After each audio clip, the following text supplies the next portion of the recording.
Bonjour, je suis de retour. Aujourd'hui, c'est mon anniversaire et j'ai prévu de me faire un petit gâteau aux myrtilles.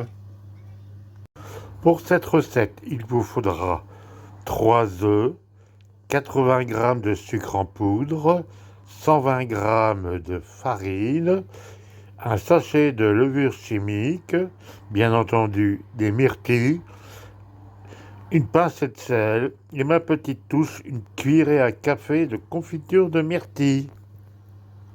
Cassez les 3 œufs dans un saladier, ajoutez les 80 g de sucre et battez le tout jusqu'à l'obtention d'un mélange blanc et onctueux. Voilà, vous avez battu votre mélange œuf et sucre.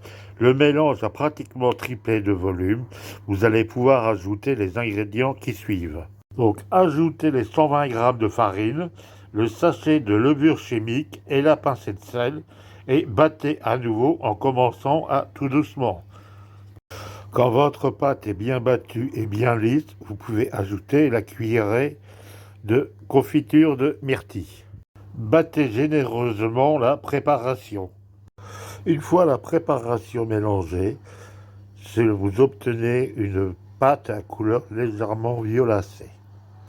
Ajoutez les myrtilles en quantité comme vous voulez. Moi, j'ai choisi de la myrtille surgelée à cette saison. Mélangez à l'aide d'une maryse. La maryse étant cette spatule à bout flexible. Mélangez avec précaution. Beurrez un moule à manquer. Pour ma part, j'utilise de la matière grasse, type margarine. Versez votre préparation dans le beurre graissé de cette façon. Préchauffez votre four à 180 et enfournez pendant 35 à 40 minutes.